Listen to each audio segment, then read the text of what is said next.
I stood in the center of the crowded gala, my knee hitting the cold marble floor, as I held out a ring that cost more than most. People's cars. I expected tears of joy. Instead, I got a laugh that sounded like breaking glass. "Oh, Mark, you're so predictably boring," Chloe said, her voice carrying across the silent room as she turned to her friends.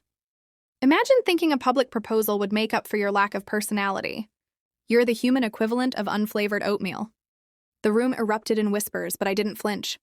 Chloe didn't realize that while I was kneeling there, my phone had just buzzed in my pocket with a notification from my broker. That morning, I had finalized the $4.5 million cash offer on the Blackwood Estate, the sprawling, ivy-covered dream home she had pinned on her mood board for years. She thought she was rejecting a boring man. She didn't realize she was rejecting the only person who held the deed to her future. As I stood up and pocketed the ring, I didn't feel humiliated. I felt free. Because while she was busy mocking my boring life, I was busy signing the contract to make sure she never stepped foot on that property again. To understand why Chloe felt so comfortable laughing at me in front of the city's elite, you have to understand the 3 years of service I provided. Chloe Evans was a woman who didn't just want a lifestyle. She felt entitled to one as a fundamental human right. When we first met, I was a junior structural engineer, steady, reliable, and, in her words, safe. She was a freelance social media consultant who spent more on her morning matcha than she did on her monthly utilities. I was the foundation that allowed her to build her house of cards. I paid for the apartment she chose for its aesthetic. I covered the $500 dinner tabs she insisted on to network, and I spent my weekends assembling designer furniture that she would inevitably replace 6 months later. I was a consumer to her, a utility like electricity or water. You don't thank the light switch for turning on. You just expect the room to be bright. Because I didn't brag about my side hustles or post photos of my bank account, she assumed I was just an engineer with a modest salary. She didn't realize that I had spent those 3 years living on 10% of my income and funneling the rest into high-density real estate developments, while she was chasing likes and clout. I was quietly becoming a silent partner in the very firms that managed the city's luxury zip codes. The tension started a year ago when Chloe discovered the Blackwood Estate. It was a $4.5 million masterpiece of architecture, a sprawling, ivy-covered home on the edge of the city that looked like it belonged in a Gothic novel. From the moment she saw it, it became her obsession. She didn't just want to live there. She wanted it to be the backdrop of her ultimate success story. She would spend hours walking me through its virtual tours, pointing out where she would host her summer galas and where her private studio would be. "One day, Mark," she would say, her eyes glittering with a greed she called vision, "I'll find someone who can actually give me this. Not just a safe little life." I never told her that I had already put a watching brief on the property. I never told her that the stable engineer thing she mocked was actually the reason I had the credit score of a god and the liquid assets to move on a whim. I wanted to surprise her. I wanted to show her that the man she considered unflavored oatmeal was the one who had been building her dream palace in secret. But over the last 6 months, the mask of the loving partner began to slip. Chloe started surrounding herself with a new crowd. People like Jenna and Priya. Women who viewed men as accessories to be traded up. They fueled her disdain for my boring habits. When I suggested a quiet night in to save for our future, she would roll her eyes and call her real friends to go out to rooftop bars where men like Leo, guys with neon sneakers and fake side hustles, would buy them overpriced cocktails. She began to treat our relationship like a placeholder. I was the stable guy who made sure the bills were handled and the shower was unclogged, while she waited for a sparkle to come along. She didn't know that I saw the way she looked at Leo. She didn't know that I had heard her on the phone telling Jenna that I was sweet, but ultimately a dead end. That was the night I stopped being her partner and started being her landlord. I contacted the seller of the Blackwood Estate. I moved my funds. I didn't buy the house for us. I bought the house as a monument to what she was about to lose. The gala where I proposed wasn't a mistake. It was a test. I gave her the most public, most grand stage possible to show me who she really was. I wanted to see if the vibrant woman I loved still existed beneath the layer of performative cruelty she had cultivated with her friends. When I knelt on that floor, I held the ring in one hand and my phone in the other, waiting for the final confirmation of the sale. When she laughed, it wasn't just a rejection of a marriage proposal. It was a rejection of the man who had been her sole provider for 1,000 days. She thought she was being a star performing for Jenna and Priya. She thought she was finally too big for the boring engineer. She didn't know that with that single sharp laugh, she had just evicted herself from the only dream she ever truly had. As the guests whispered and Chloe smiled for her friends' cameras, I felt the vibration in my pocket. Transaction complete.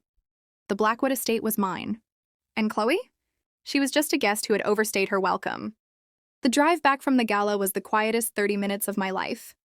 Chloe didn't even ask for a ride.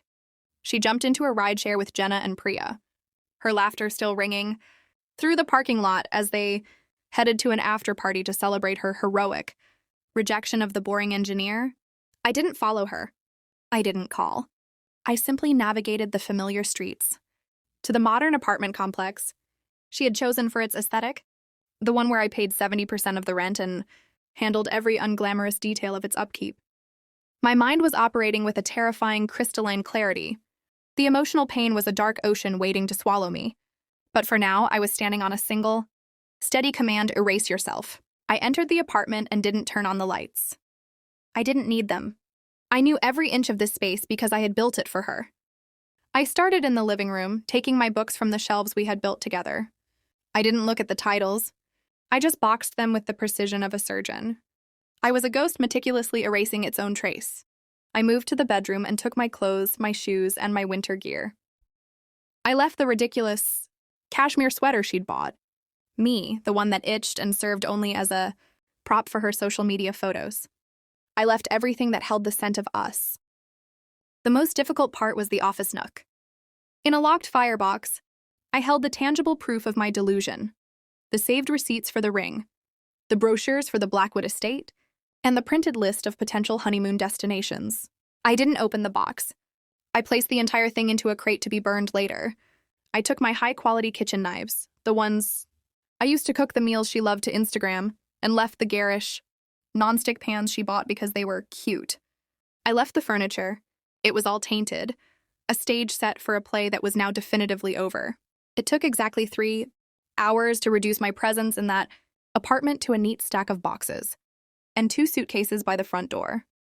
Before I left, I sat on a bar stool at the kitchen island where I had eaten so many solitary breakfasts while she slept in. I pulled out my phone. Her contact photo, laughing with her head thrown back, glared at me. I typed a single sentence, a factual echo of the coffin she had built. Imagine thinking I'd stay. I hit send, watched it deliver, and then initiated a total digital blackout, blocking her on every app and platform. It wasn't an act of rage. It was a cybersecurity protocol for my soul. While I was moving into a temporary guest room at my friend David's house, Chloe was finally returning to the apartment. I know this because the smart home app on my phone, which I still controlled, notified me the front door had opened at 3:15 a.m. Through the internal sensors, I could see the lights flicking on one by one. I imagined her walking into a living room that looked lopsided and empty, like a museum after a hasty heist. The next morning, the logical assault began. She tried to call from a new number, leaving a voicemail that was magnificent in its entitlement. There were no tears, only a thin, shaky anger. "Mark, this is insane," her voice filled my phone. "You need to come get the rest of your stuff. I'm not your storage unit. The landlord is being weird about the lease. Call me back." This is so immature. She had no recognition of her role in the collapse. She was simply bewildered that her favorite prop had walked off the stage. She didn't know that I had already called the landlord, explained the situation, and paid a hefty fee to break the lease entirely. I had wired my half of the penalty and emailed the confirmation to the landlord with instructions to provide it to her. My legal obligations were severed. Chloe was left with a luxury apartment she couldn't afford, a landlord who wanted her out, and the realization that the stable man she mocked was the only thing keeping her life from folding like a paper tent. But the real escalation wasn't the apartment. It was the news that hit the local real estate wire that afternoon. The Blackwood Estate, the dream she had talked about every single day, was officially sold. The buyer was listed as an anonymous LLC, but the address for the tax records was my new private office. Chloe saw the sold sign on her way to meet Jenna for lunch.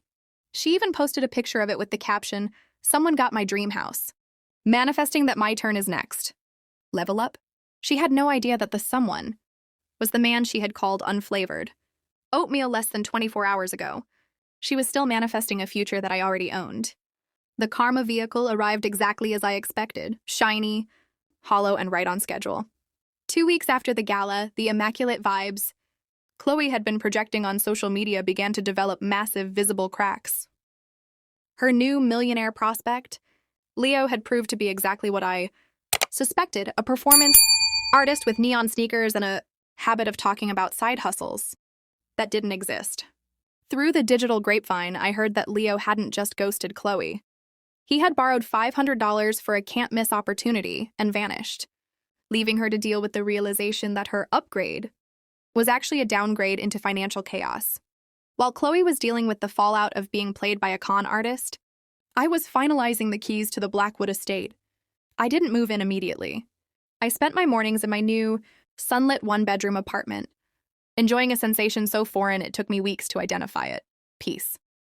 I was no longer the man who confused being useful with being valued. I was the architect of a new reality. The true power flip happened on a Tuesday. Chloe's financial house of cards finally collapsed. Without my 70% contribution to the rent and utilities, she had been served an eviction notice from the apartment she had chosen for its aesthetic. In her desperation, she did something I knew she would eventually do. She drove out to the Blackwood Estate. She didn't know I owned it. She just wanted to stand in front of the one thing that still represented the life she felt she deserved. She took a photo of the gate and sent it to my blocked number, a message that I only saw because I had momentarily unblocked her to finalize the utility transfers. "I'm standing in front of the house we should have had," the message read. "If you hadn't been so boring, we could have been here. Now some stranger owns it. I hope you're happy in your stable little hole." I didn't reply with words. I replied with a motion sensor activation. As she stood at the gate, I used the estate's remote security app to trigger the smart lights on the driveway and slowly swing the heavy iron gates open. I watched her on the 4K security feed. Her eyes went wide and she let out a theatrical gasp, likely thinking the universe was finally giving her a sign. She stepped onto the gravel, her phone out to record the moment for her dwindling followers. She walked all the way to the front door, her hand reaching for the brass handle. That's when I opened the door. The look on Chloe's face wasn't just shock. It was a total systemic failure of her reality. She stood there frozen as I stepped out onto the porch of the $4.5 million mansion she had coveted for years. I wasn't wearing a designer suit or trying to impress her. I was wearing a worn t-shirt and jeans, the boring clothes of a man who actually does the work. "Mark?" she whispered, her voice thin and watery. What are you doing here?" "Are you the gardener? Did you get a job here?" "I signed the contract the night you laughed at me."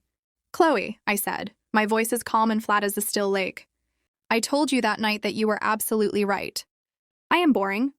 I'm so boring that I preferred to buy this house in cash, rather than spend the money on a lifestyle I couldn't afford."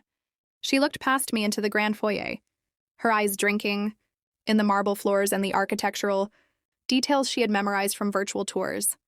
The entitlement returned to her face like a reflex. "So, you bought it for us?" This was the surprise. "Mark, I was just stressed at the gala." Jenna and Priya were in my ear, and I didn't buy it for us, Chloe," I interrupted. "I bought it for me. You're currently trespassing on private property." I pulled my phone out and showed her the digital deed, the owner listed as the LLC she had mocked on the real estate wire. "You called me unflavored oatmeal," I reminded her. "And you were right. Oatmeal is stable.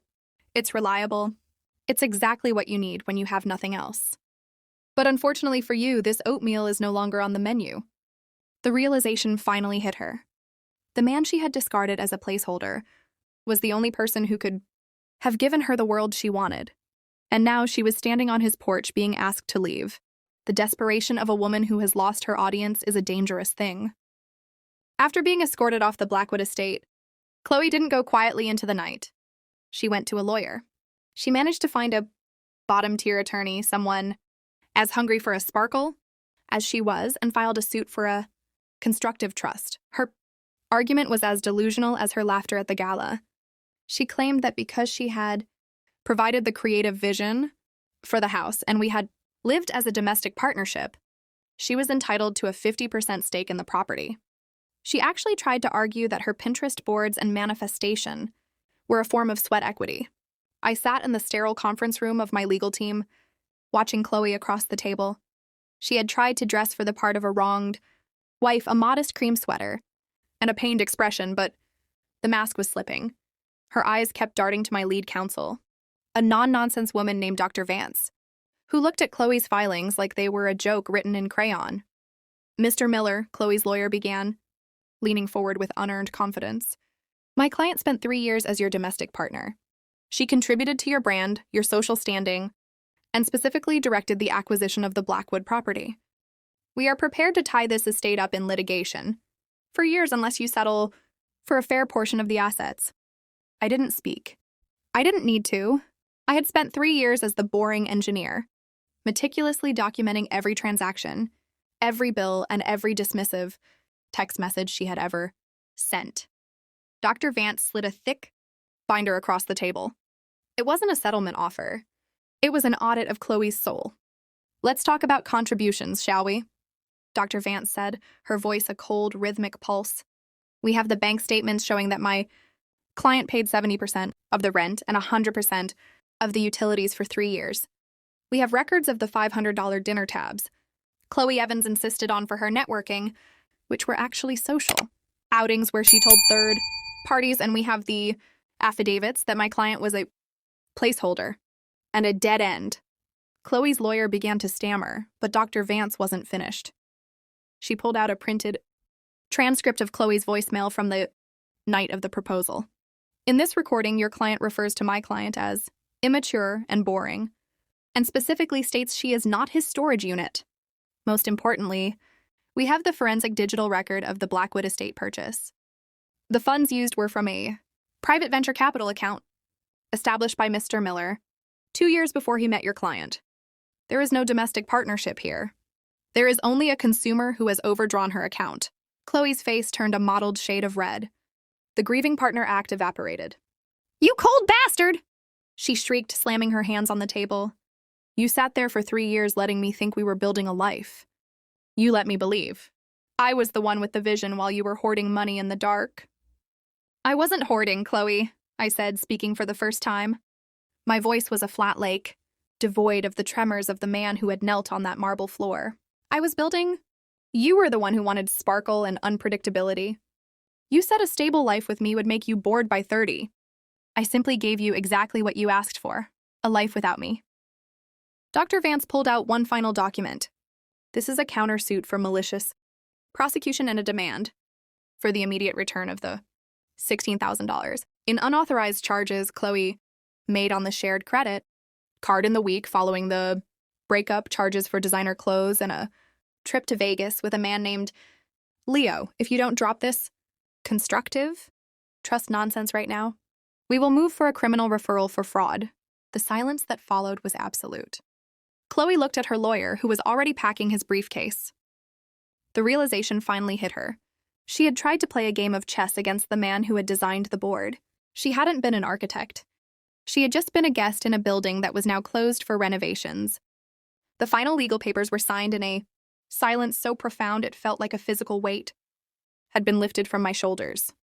Chloe left the law firm not with a settlement, but with a payment plan to reimburse me for the unauthorized charges she had racked up during her ill-fated Vegas trip. As she stepped onto the sidewalk, the immaculate vibes she had once curated were nowhere to be found. The narrative had fully turned. Her social circle, including Jenna, had already distanced themselves, claiming she created too much drama. Her performative cruelty at the gala had become a cautionary tale in the very circles she once fought to lead. I returned to the Blackwood Estate alone. I didn't throw a gala, and I didn't post a single photo of the keys. Instead, I walked through the quiet, sunlit rooms and sat in a single, comfortable armchair by the massive library window. The sensation was no longer the sharp adrenaline of revenge. It was the steady, grounding pulse of peace. I had spent years being the boring foundation for someone else's vanity. But now I was the architect of my own sanctuary. I heard through mutual friends that Chloe was now living in a cramped studio, working a job that didn't allow for $500 networking dinners. The sparkle she had chased had left her in the dark, and the boring stability she had mocked was now the one thing she could never regain. I didn't feel joy at her struggle. I felt nothing at all. I had moved my things, settled my debts, and erased myself from her narrative so completely that she was now just a ghost in a story I had finished reading. The revenge glow wasn't about the mansion or the money. It was the moment I looked at the ivy-covered walls and realized I didn't need anyone's applause to feel valued. I took a slow sip of coffee, watching the sunset over my property. The silence was my sanctuary, and for the first time in my life, the view was absolutely perfect.